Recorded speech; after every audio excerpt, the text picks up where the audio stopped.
রেশব সুস্থ হয়ে উঠেছে। অন্যদিকে উৎসব, মেহেন্দি এবং বৈদেহীকে উচিত শিক্ষা দিল দুর্গা। হ্যাপি এভার 70 দেখা যাবে আজকের পর্বে। সম্পূর্ণ জানতে ভিডিওতে একটি লাইক দিয়ে চ্যানেলটি সাবস্ক্রাইব করে পুরো ভিডিওটি দেখতে থাকুন।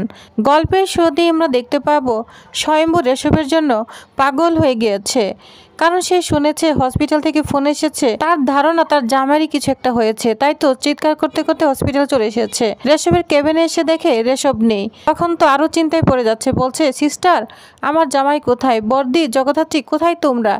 এটা বলে হসপিটাল চিৎকার করে মাথা করে তুলেছে। তখন চিরঞ্জিত স্বয়ম্ভুকে দেখায়, ওই যে স্যার। তখনই অন্য একজনের লাশ ওইখান দিয়ে যাচ্ছে।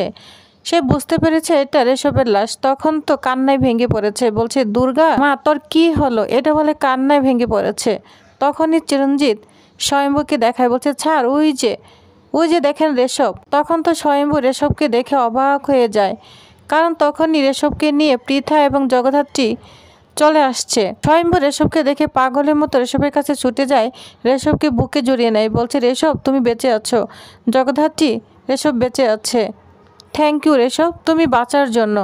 তো অনেক এক্সাইটেড হয়ে যায়। তখন পৃথা বলে মামা, বড় মামা উত্তেজিত হয়েও না। তখন স্বয়ম্ভু বলে দুর্গা খবরটা জেনেছে? মানে দুর্গা কোথায় তোমরা বলতে পারো? তখন পৃথা বলে বড় মামা দুর্গা খবরটা জেনেছে, আরও বোর্ড অফ ডিরেক্টর মিটিংয়ে গিয়েছে। তা শুনে অবাক হয়ে যায় স্বয়ম্ভু। এদিকে দেখা যায় বোর্ড অফ ডিরেক্টর মিটিংয়ে বসে পড়েছে উৎসব, বৈদেহী মুখার্জি, মেহেন্দি এবং সবাই। তখন উৎসব সবাইকে বলতে থাকে, হ্যালো এভরিওয়ান, কৌশিকী মুখার্জির রাজত্ব শেষ, এখন থেকে উৎসব মুখার্জির রাজত্ব শুরু। এখন কোম্পানি আমি চালাবো। আর তখন বোর্ড অফ ডিরেক্টর মিটিং এর আরেকজন বলতে থাকে, আমরা কাগজপত্রগুলো দেখতে চাই, আমরা কৌশিকী মুখার্জির অপসারণের কাগজপত্রগুলো দেখতে চাই, আর সব ডকুমেন্ট দেখতে চাই। তখন বৈদেহী বলে, কেন আপনারা মেল পাননি? তখন বলে মেল পেলেও আমরা ডকুমেন্টগুলো দেখতে চাই। তখন মেহেন্দি বলে, উৎসব ওনাকে একটা কপি দিয়ে দাও, উনি বসে পড়াশোনা করুক, কৌশিকী মুখার্জির চামচা একটা। তখন বলে, আপনি আমার সঙ্গে এভাবে কথা বলতে পারেন না, সাবধানে কথা বলুন। আর তখন পাশে আরেকজন বলতে থাকে, আচ্ছা আপনারা আমাদের রেখে এনে এইভাবে অপমান করতে পারেন না। এখনই যদি আপনাদের সঙ্গে আমাদের বোঝাপড়া না হয়, তাহলে ভবিষ্যতে কোম্পানি কিভাবে চালাবেন? তখন প্রীতি বলে, কোনো সমস্যা নেই, আমরা চালাবো, বুঝতে পেরেছেন, আমরা চালাবো, কারণ কোম্পানি এতদিন একজনের হাতে ছিল, এখন আমাদের হাতে হস্তান্তর হয়েছে। তখনই দুর্গা এসে বলতে থাকে, কোনো হস্তান্তর হয়নি। দুর্গাকে দেখে তো উৎসব, বৈদেহী, মেহেন্দি, চন্দ্রনাথ মুখার্জি সবাই অবাক হয়ে যায়। তখন দুর্গা মিটিংয়ে এসে বলতে থাকে সবাইকে, আচ্ছা আপনারা দেখি বোর্ড অফ ডিরেক্টর মিটিংয়ে ইনভাইট করতে আমাকে ভুলেই গিয়েছেন, আমাকে ছাড়া তো আসলে এই মিটিংটাই হয় না। কি খুড়োমশাই, এখানে এসে তো ভালোই কল চালাচ্ছেন তাই না? আর শুনুন, বেশি কল চালালে কিন্তু আমি একদম পে দিয়ে পোলান কেলে কিন্তু কানপুর করে দিব। তখন উৎসব রাগান্বিত হয়ে যায়, বলতে থাকে, সাবধানে কথা বলো দুর্গা, সাবধানে কথা বলো, তা না হলে কিন্তু আমি সিকিউরিটি দিয়ে তোকে ঘাড় ধাক্কা দিয়ে বের করে দিব। তখনই চন্দ্রনাথ বলে, ইয়েস, ঘাড় ধাক্কা দিয়ে বের করে দিব।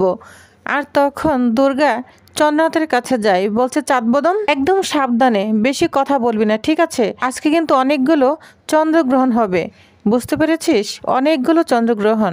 বৈদেহীকে বলতে থাকে, কিরে ঠাম্মি এখানে কেন এসেছিস? খুব তো সেজে গুজে সংসার ফেলে এসেছিস। দুর্গার ভাষায় কথা বলতে থাকে। তখন বৈদেহী বলে, এই তুমি সাবধানে কথা বলো দুর্গা, সাবধানে। তখন মেহেন্দি বলে, এই তুমি এগুলো কি ভাষায় কথা বলছো? তখন বলে, হ্যাঁ মিনি বিড়াল, আমার ফুলটুসি, বেশি কথা বলবি না, বুঝতে পেরেছিস? তাহলে কিন্তু A for apple, B for bottom, C for cat করে দিব, একদম মিনি বিড়াল বানিয়ে দিব, বুঝতে পেরেছিস? আর তখন উৎসব রাগান্বিত হয়ে, এই তুই যা, তা না হলে কিন্তু তোকে ঘাড় ধাক্কা দিয়ে বের করে দিব। তো দুর্গাকে বের করে দিতে চায়। আর তখন মিস্টার বোস এবং বক্সিবাবু বলতে থাকে, না না, আপনি ওনাকে মিটিং থেকে বের করে দিতে পারেন না, আপনার কোনো রাইট নেই। তখন বলে, একদম চুপ করুন বক্সিবাবু।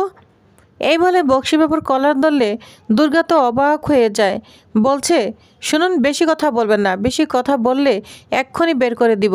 আর কৌশিকী মুখার্জি চামচা হয়ে এতদিন যারা যারা ছিল তাদের সবাইকে কোম্পানি থেকে বের করে দেওয়া হবে, বুঝতে পেরেছেন? আর দুর্গা তুই এখন তাড়াতাড়ি এখান থেকে বেরিয়ে যা, বুঝতে পেরেছিস, বেরিয়ে যা। তখনই বক্সিবাবু বলে, না না, ওনাকে আপনি বের করতে পারেন না, কারণ কাগজপত্রে যা রয়েছে ওনার এখানে মিটিংয়ে থাকার অধিকার রয়েছে, তখন বলে কাগজপত্র? কিসের কাগজপত্র?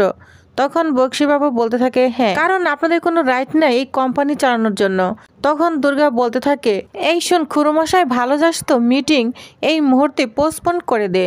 তখন প্রীতি বলে এই মিটিং পোস্টপোন করে দেওয়ার কথা তুমি বলার কে? তখন দুর্গা বলে হ্যাঁ আমিই তো সব। তোরা জানিস না এই কোম্পানির কোথায় আমি বসে আছি? তাহলে আমিই তো সব। হ্যাঁ, এখনই তোদের কাছে সব ক্লিয়ার হয়ে যাবে এই কাগজটা পেলে। তখনই বলে বক্সিবাবু দিন, ওদের কাগজটা দিয়ে দিন। তখন কাগজটা টেবিলে ফেলে রাখে দুর্গা আর বলছে বক্সিবাবু, মিস্টার বোস চলেন, এখান থেকে চলুন। আর এই মিটিংটা আজকে হবে না, বুঝতে পেরেছেন? হবে না, মিটিংটা এখনই পোস্টপোন করে দিন। আর তখন প্রীতি বলে তুমি বলার কে? তখন দুর্গা বলে এই যে কাগজ, এই কাগজটা পড়ুন, তাহলেই বুঝতে পারবেন আমি বলার কে। এটা বলে দুর্গা বক্সিবাবু এবং মিস্টার বোসকে নিয়ে ওইখান থেকে চলে যায়। তখন তো কাগজটা চন্দ্রনাথ মুখার্জি হাতে নিয়ে নেয় আর পড়তে থাকে। সব কিছু পড়ে অবাক হয়ে যায়। তখন উৎসব বলে কাকাই, এতে কি লেখা আছে? কি কি বোঝাচ্ছে? তাড়াতাড়ি বলো। আমরা কিছুই করতে পারবো না উৎসব, আমরা কিছুই ডিজার্ভ করতে পারি না। এটা কৌশিকী মুখার্জি জানতো, বুঝতে পেরেছিস? এই জন্য এত তাড়াতাড়ি এখান থেকে রিজাইন দিয়ে চলে গিয়েছে। তখন উৎসব বলে তাহলে এই কোম্পানি এখন কে চালাবে? তখন চন্দ্রনাথ বলে আপাতত দুর্গা। যা শুনে তো রাগান্বিত হয়ে যায় উৎসব, বলছে না না, এটা কিছুতেই হতে পারে না, আমি হতে দিব না। অনাথ আশ্রম থেকে উঠে আসা মেয়ে কোম্পানি চালাবে, ওকে আমি কিছুতেই চালাতে দিব না, ওকে আমি মেরে ফেলবো, কাকাই আমি লাশ ফেলে দিব, কিছুতেই আমি ওকে চালাতে দিব না। এটা বলে রাগান্বিত হয়ে উৎসব ওইখান থেকে চলে যায়।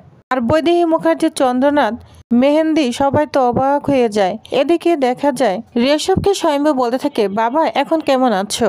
তখন বলে হ্যাঁ এখন ভালো আছি, তবে শরীরটা একটু দুর্বল, কাটিয়ে উঠতে পারবো। তখন পৃথা বলে আচ্ছা বড় মামা, রেশবদাকে কি সত্যি খুন করার চেষ্টা করেছিল? তখন বলে হ্যাঁ। তখন রেশবের বাবা মা বলতে থাকে কেন? ওকে খুন করার কেন চেষ্টা করেছে? কে করেছে? তখন স্বয়ম্ভু বুঝে বলার চেষ্টা করে, বলছে কর্পোরেট লড়াই, কৌশিকী মুখার্জির কোম্পানি 1 নম্বরে, সব কিছু 1 নম্বরে, তারপর দিবেসেনের কোম্পানি। তখন থেকে হিংসা শুরু হয়, রেষারেষি শুরু হয়। তখন থেকে আগুন দিগি দিগি জ্বলতে থাকে। সে আগুনে ঘি ঢালে আমার পরিবারের লোকজন, বৈদেহী মুখার্জি, উৎসব, মেহেন্দি। তাদের টার্গেট হচ্ছে কৌশিকীর চেয়ার। তখনই দুর্গা এখানে চলে আসে, বলতে থাকে বাবা লাভ হবে না, সবার যদি টার্গেট ওই চেয়ার হয় সেটা দুর্গা থাকতে কখনোই হবে না, বুঝতে পেরেছ? তখন রেশবের কাছে গিয়ে দুর্গা বসে বলছে এখন কেমন আছো? তখন বলে হ্যাঁ আমি এখন ঠিক আছি। তখন দুর্গা বলে খুব তো খেল দেখিয়েছিলে মাইরি, আমি তো ভয় পেয়ে গিয়েছিলাম। আমি তো বুঝতে পেরেছি যে সে মাতা বেহুলার মতো তোমাকে নিয়ে স্বর্গে যেতে হবে, সেখানে দেবতাদের তুষ্ট করে তোমার প্রাণ ফিরে আনতে হবে। তখন রেশবের মা বলতে থাকে তাই তো করেছো মা, তুমি রেশবের কাছ থেকে একটু সরনি, সারা রাত জেগে থাকতে কোনো কিছু মুখে নাওনি, তাই তো করেছো। এই কথা বলে রেশবের মা বাবা কান্না করতে থাকে। তখন দুর্গা বলে কি ব্যাপার বাবা মা, তোমরা কেন কান্না করছো? কথা কথা না কান্না করবে না, মনকে শক্ত রাখবে, বুঝতে পেরেছো? তো তাদের সাথ দিতে থাকে। আর তখন বলে এখনই রেশব আমাকে ছেড়ে চলে যাবে, সেটা কিছুতেই হবে না, আমাদের এখনো ফুলসজ্জাই হয়নি। তখন পৃথা বলে কি বলছিস দুর্গা, এসব কি বলছিস? তখন দুর্গা বলে যা ফ্যাক্ট তাই তো বলেছি। তো তখন সবাই লজ্জা পেয়ে যায় আর মিটিমিটি হাসতে থাকে রেশবের মা বাবা, স্বয়ম্ভু। তো ভিউয়ার্স, তাহলে নেক্সট আকর্ষণীয় পর্বে আরও কী কী আকর্ষণীয় থাকছে তো জানতে অবশ্য আমার সাথেই থাকুন। ধন্যবাদ।